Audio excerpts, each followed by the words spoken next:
नमस्कार, आप live cities देख रहे हैं और मैं हूं आपके साथ सौम्या राठी। एक बार फिर से बिहार में स्वाइन फ्लू ने दस्तक दी है। कई अस्पतालों में स्वाइन फ्लू के मरीज अब भर्ती होने लगे हैं और लोगों के मन में एक बार फिर से स्वाइन फ्लू को लेकर डर पैदा हो रहा है। इसीलिए हमने सोचा कि क्यों ना हम आए और बिहार के सबसे जाने माने फिजिशियन डॉक्टर राजीव रंजन से आपके कुछ सवालों के जवाब आपको दिलवा दें, ताकि आप स्वाइन फ्लू को लेकर घबराएं ना और बीमारी के बारे में जो कुछ भी महत्वपूर्ण जानकारी है वो आप ठीक तरीके से समझ पाएं। सबसे पहले सर नमस्कार, स्वागत है आपका। नमस्कार। डॉक्टर साहब, एक बार फिर से स्वाइन फ्लू के केसेस जो हैं वो बिहार में आने लगे हैं। ऐसे में लोगों के लिए इतनी सारी बीमारियां अभी चली रही है, चाहे वो कोरोना हो, चाहे डेंगू हो, और अब उसमें भी स्वाइन फ्लू। तो स्वाइन फ्लू के जो लक्षण हैं उन्हें कैसे पहचाना जाए? लोग स्वाइन फ्लू का टेस्ट कराने अस्पताल कैसे पहुंचे? ऐसा है सौम्या जी कि स्वाइन फ्लू कोई अलग तो फ्लू नहीं है। सारे फ्लू के लक्षण एक हैं, यानी बुखार होना, सर दर्द होना, पूरे देह में दर्द होना, थकान होना। मतलब जो आप कोविड के समय जो लक्षण देख रहे थे वो लक्षण आपके डेंगू में भी हैं, वो लक्षण आपके स्वाइन फ्लू में भी हैं। केवल आपको उसका सबसेट्स अलग है, आपको पहचानने की ज़रूरत है कि क्या क्या हो सकता है। तो स्वाइन फ्लू जैसा नाम देखा, स्वाइन स्वाइन का मतलब पिग। नॉर्मली ये वायरस पिग से ह्यूमन में आता है, लेकिन जब एक बार ह्यूमन में आ गया तो ह्यूमन टू ह्यूमन ट्रांसमिशन भी होता है। तो इसलिए ऐसा ही माना जाता है कि अगर आपको हल्का सा भी संदेह है कि स्वाइन फ्लू आपको हो गया है, चाहे इस तरह की संदेह मतलब जो एपिडेमिक चल रहा है, अगर मान लीजिए बहुत ज़्यादा लोगों की संख्या बढ़ रही है, तो आपको एक H1N1 जो वायरस का नाम है, इसका H1N1 का टेस्ट करा लेना चाहिए।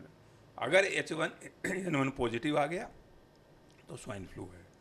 स्वाइन फ्लू अगर है, अगर संदेह भी है, तो आप हमेशा जो कोविड प्रोटोकॉल बिहेवियर में कहा जाता था कि मास्क पहन के रहना, घर में बिल्कुल प्रोटेक्टेड रहना, स्वच्छता बनाए रखना, डिस्टेंस बनाए रखना, क्योंकि human to human transmission covid में भी वही है, स्वाइन फ्लू में भी वही है। तो इसमें ध्यान रखना पड़ेगा। तो इसलिए हर घर के हाउस होल्ड में अभी के समय में, अभी के वर्तमान समय में, जब चारों तरफ से व्यक्ति संकटों से जूझ रहा है, इतनी वायरस बीमारियों के गिरफ्त में चरमरा रहा है, चाहे वो कोविड हो, चाहे डेंगू हो, चाहे स्वाइन फ्लू, सारे वायरस हैं, तो उसमें ये प्रोटोकॉल का पालन जरूर कीजिए। घर में अगर बच्चे हैं तो कम से कम मास्क पहन के रहें। बाहर भी अगर जाएं, भीड़ भाड़ से थोड़ा बचें, तो स्वाइन फ्लू से भी उसमें बचाव है।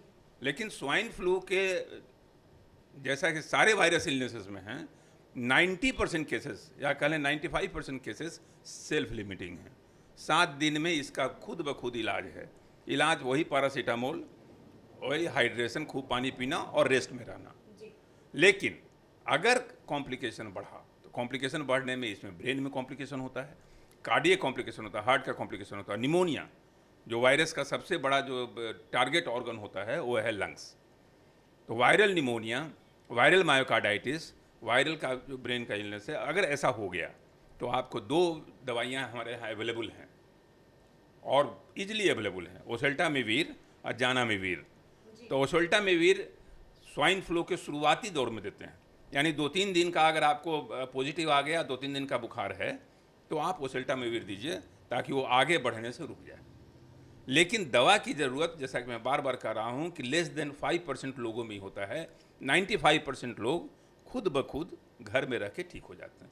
लेकिन आपको प्रिवेंशन रखना पड़ेगा, यानी मास्क का इस्तेमाल करना और डिस्टेंसिंग बना के रखना है। डॉक्टर साहब, अभी आपने कहा कि 95% लोग जो हैं वो खुद ब खुद ठीक हो जाते हैं, तो ये बाकी के जो 5% हैं जिन्हें अस्पताल जाने की ज़रूरत पड़ती है, ये उन लोगों के लिए स्वाइन फ्लू कितना घातक हो सकता है?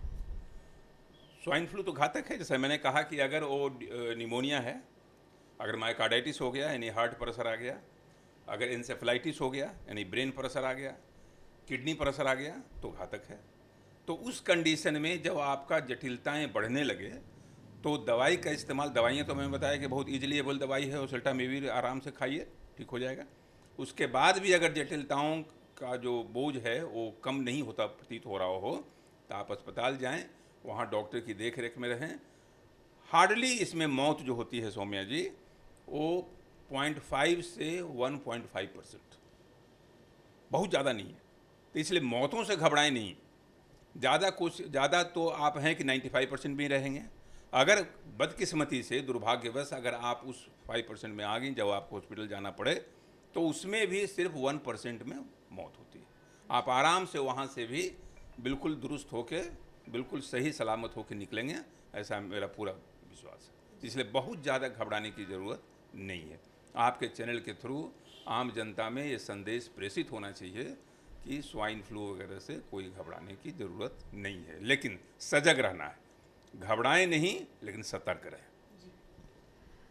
उम्मीद करती हूँ कि डॉक्टर साहब ने जो कुछ कहा है उसे आपने ठीक तरीके से सुना और समझा होगा, और जो याद रखने वाली बात है वो यही है कि स्वाइन फ्लू अगर आपको हो भी जाता है तो उसके लिए हमारे पास अब उत्तम से उत्तम इलाज जो है वो उपलब्ध है, इसीलिए घबराने की ज़रूरत बिल्कुल भी नहीं है। क्योंकि अगर बीमारी है तो उसका इलाज कराएं, उसे लेकर पैनिक करने की कोई आवश्यकता नहीं है। बहुत जल्द मुलाकात होगी लाइव सिटीज़ की अगली एक वीडियो में। तब तक के लिए अगर आप वीडियो को फेसबुक पर देख रहे हैं तो पेज को लाइक करें, यूट्यूब पर देख रहे हैं तो चैनल को सब्सक्राइब करें। आप लाइव सिटीज़ को ट्विटर पर भी फॉलो कर सकते हैं। धन्यवाद।